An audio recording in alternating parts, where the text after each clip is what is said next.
Éternel Dieu tout-puissant et trois fois saint, nous voici devant toi, nous tes enfants rachetés au sang précieux de l'agneau sans tache et sans défaut, ton Fils Jésus-Christ.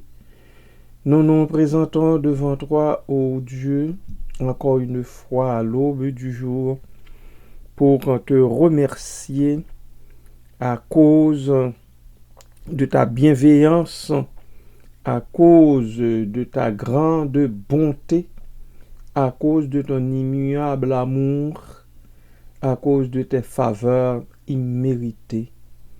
Nous voulons te dire merci Père, merci Seigneur, merci infiniment pour la fin de semaine qui vient de s'écouler. Merci pour les bénédictions, Seigneur, que tu as déversées sur ton peuple au cours de cette fin de semaine.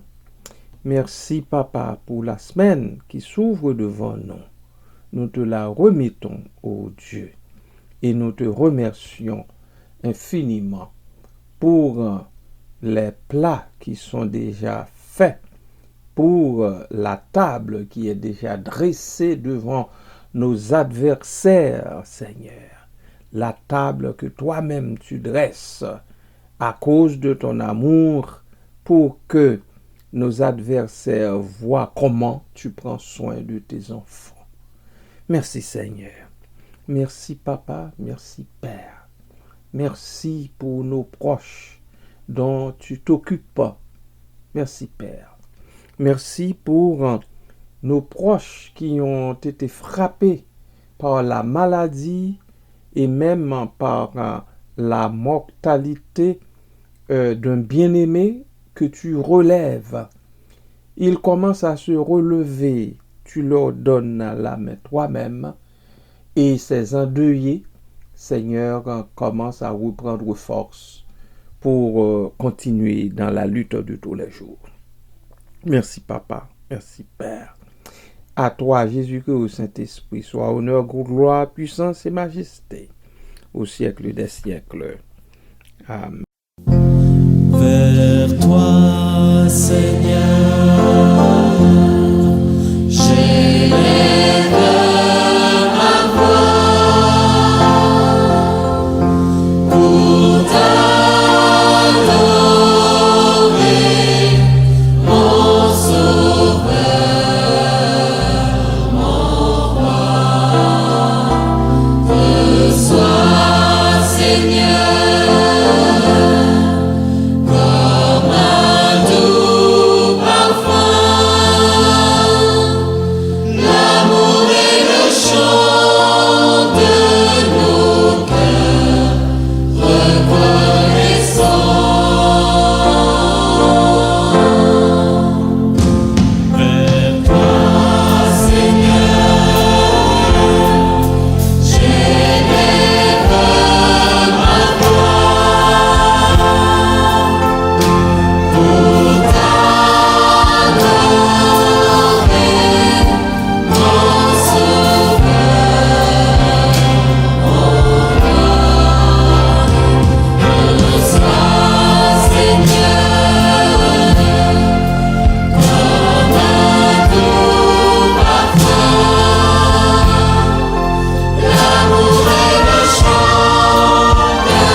Bien-aimés frères et sœurs en Jésus-Christ, bonjour, que la paix de Christ qui surpasse toute intelligence et sagesse des hommes et des femmes, des sociétés de tous les temps, soit avec vous toutes et tous.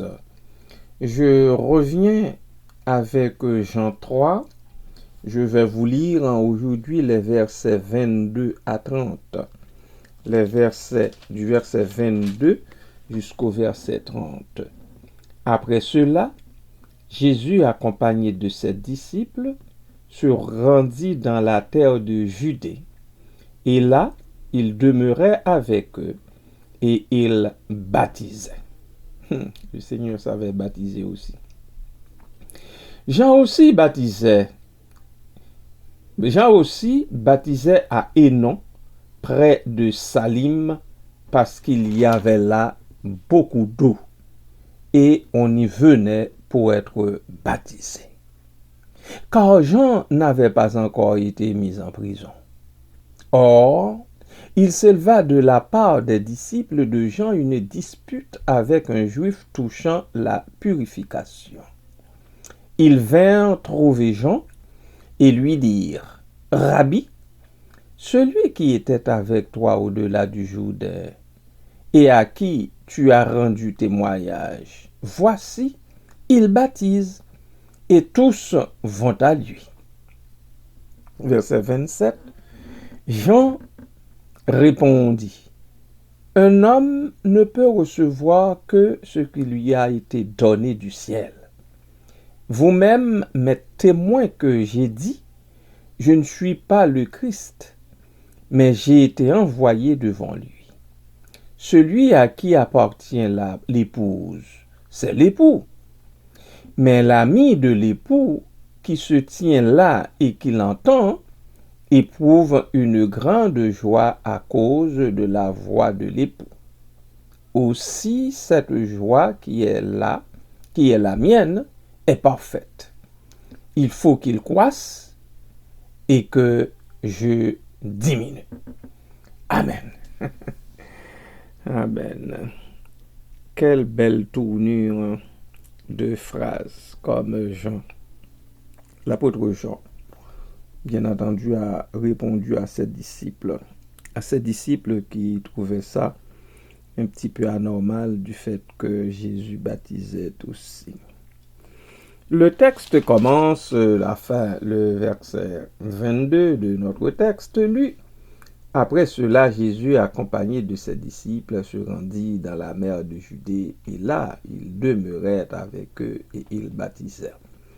Alors, c'est un verset qui fait référence à ce qui a été dit plus haut, et plus particulièrement du verset 12 jusqu'au verset 21, et particulièrement au verset 21 où nous lisons « Mais celui qui a agi selon la vérité vient à la lumière, afin que ses œuvres soient manifestes, parce qu'elles sont faites en Dieu. » Qu'elles sont faites en Dieu.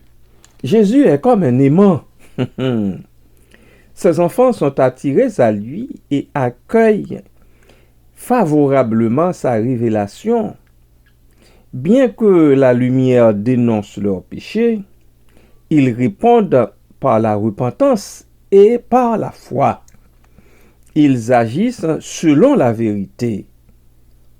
L'apôtre Jean va nous attirer l'attention là-dessus en 2 Jean versets 1, 2, 4 et 3 Jean 1, 4.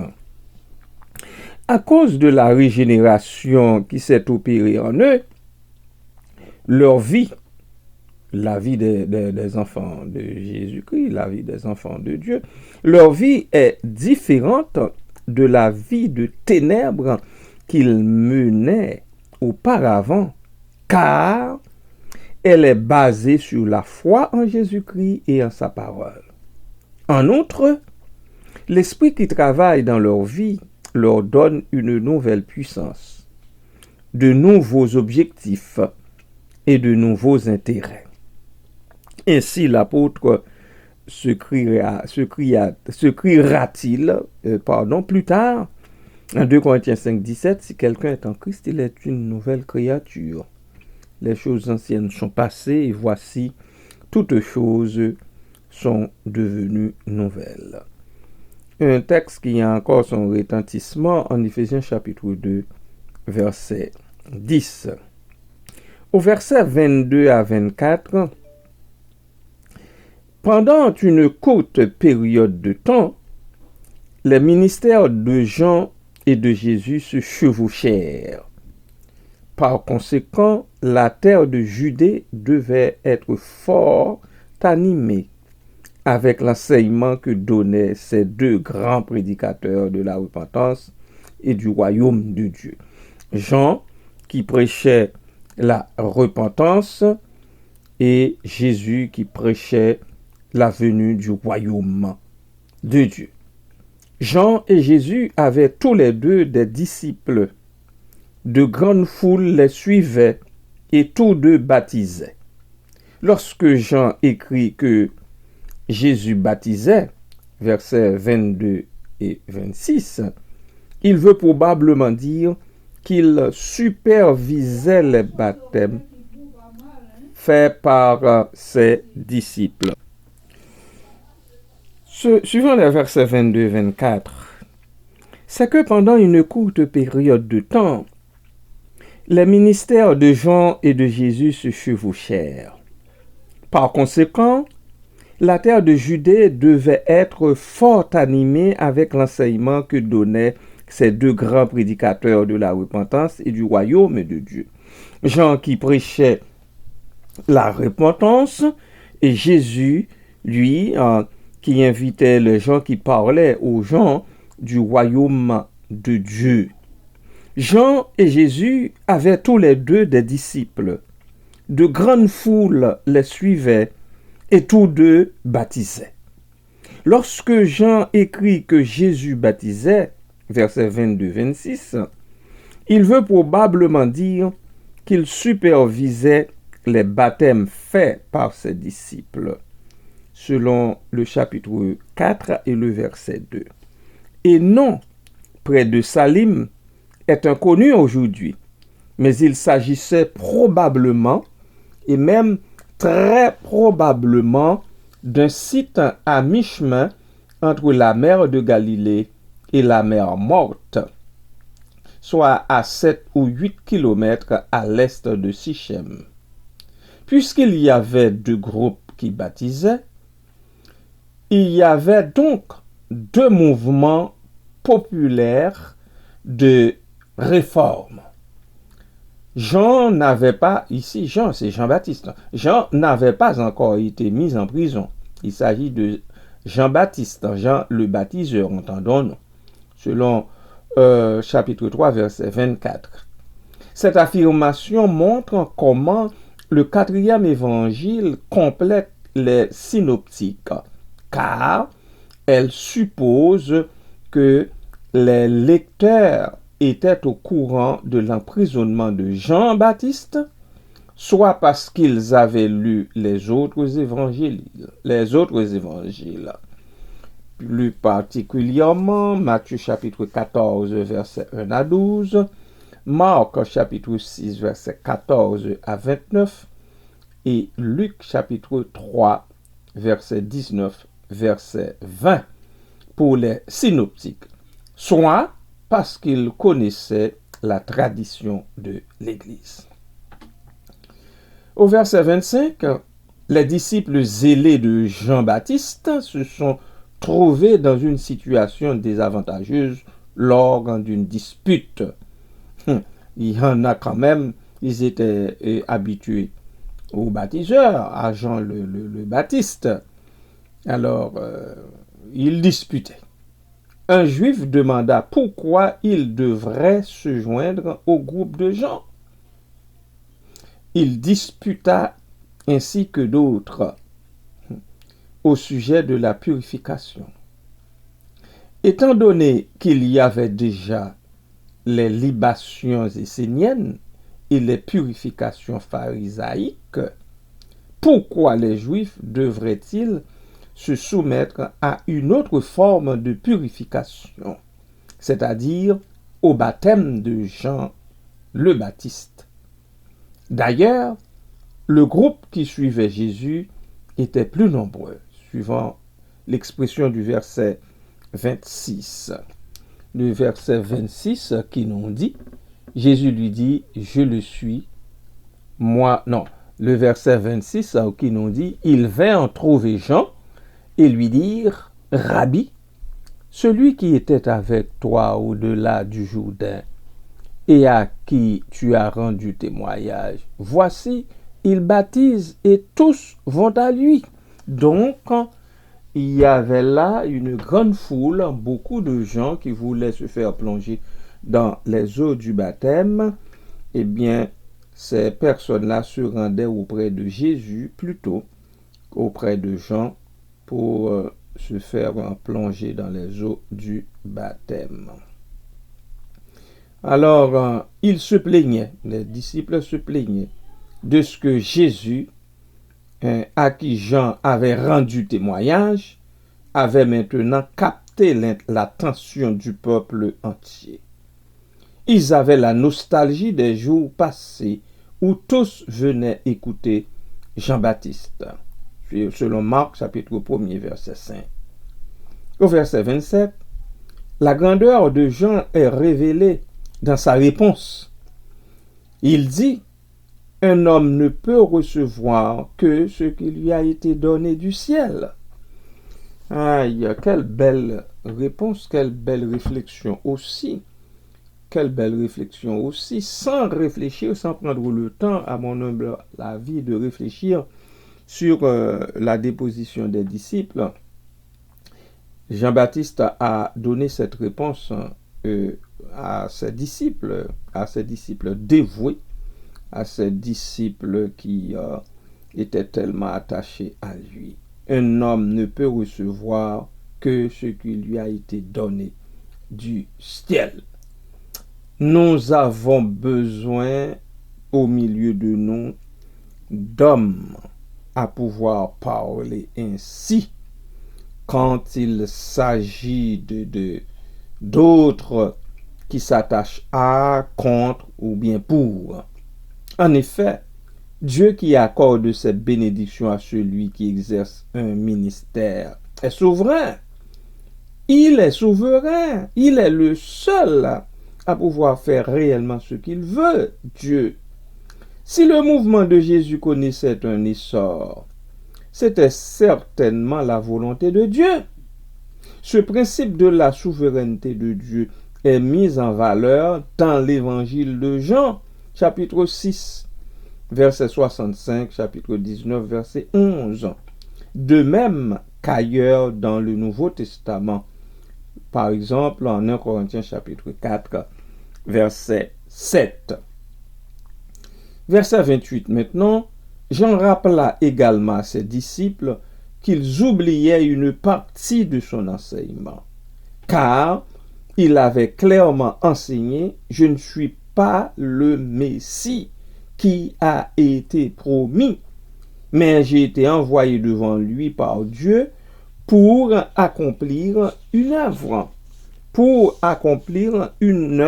préparatoire pour le Messie. » Chapitre 1er, verset 8, verset 15, verset 20, verset 23, il en a parlé.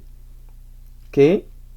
Vers 29-30 maintenant, à mesure que la popularité de Jésus croissait, Jean en éprouvait une grande joie. Bien-aimés, réjouissons-nous de voir la popularité de notre bien-aimé selon Dieu. Pas n'importe qui. De notre bien-aimé selon Dieu. Quoi?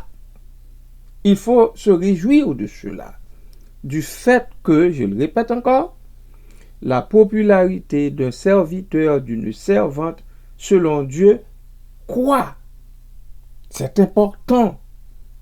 C'est important. Mais, je le répète encore, il faut que ce soit selon Dieu. Il faut que ce soit une personne qui est réellement à la recherche de la gloire de Dieu, de la gloire pour Dieu. Je dis deux choses ici, de la gloire de Dieu et de la gloire pour Dieu, dans l'œuvre de Dieu, selon l'onction de l'Esprit Saint reçue. Alors, Jean illustra ce fait à ses disciples en faisant allusion à une coutume relative au mariage du Proche-Orient.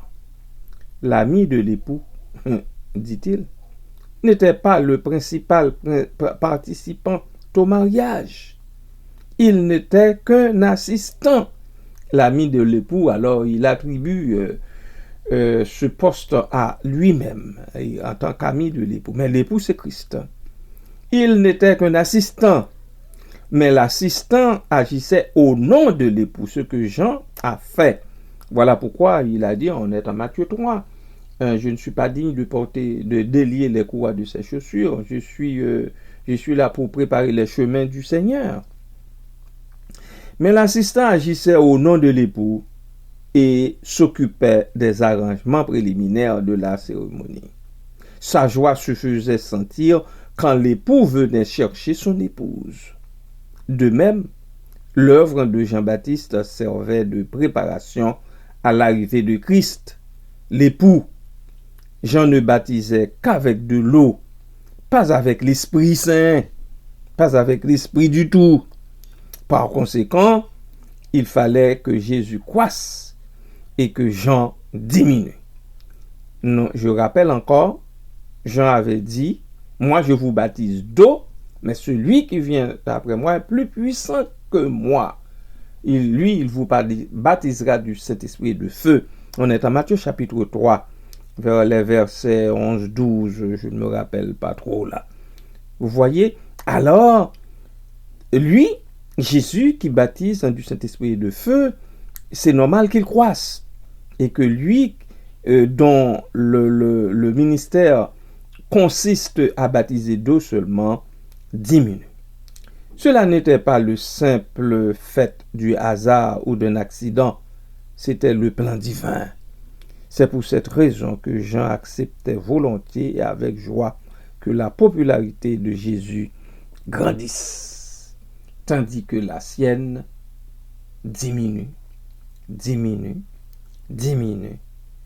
jusqu'à ce que mort s'en suive. Que le Seigneur vous bénisse, qu'il vous ouvre les yeux, qu'il vous éclaire l'esprit, afin que vous saisissiez sa parole et la mettre en pratique. Et afin que vous saisissiez sa parole et la mettiez, en pratique. À la prochaine.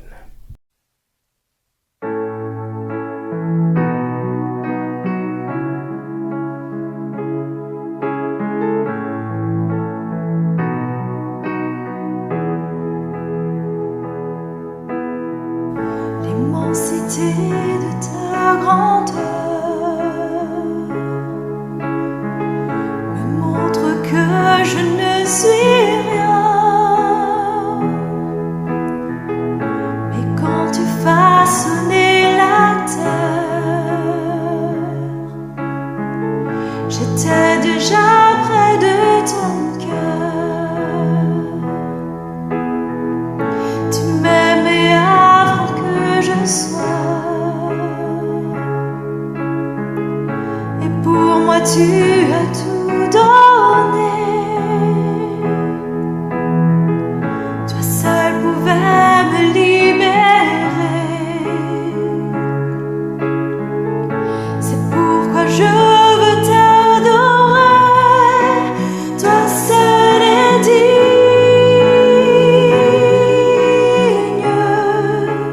de recevoir louange et gloire pour l'éternité. Toi seul est digne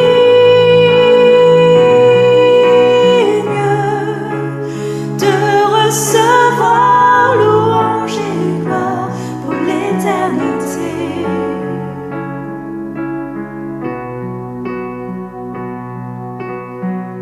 Dans ta présence je me tiens, car tu es ce dont j'ai besoin. La joie, la vie, le bonheur sont dans tes pas, et mon sauveur. Toi seul est digne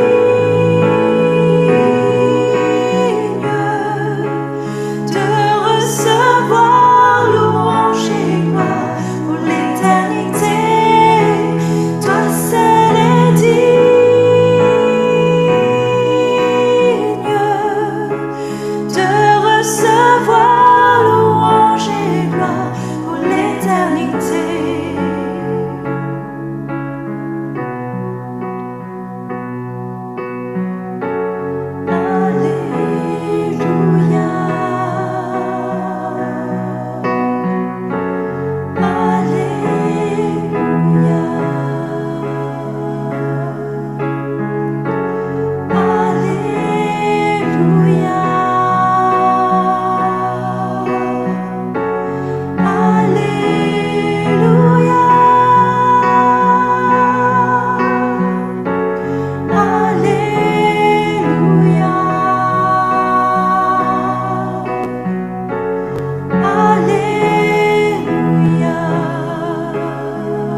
Éternel Dieu, 3 fois saint, nous courbons devant ta face bénie.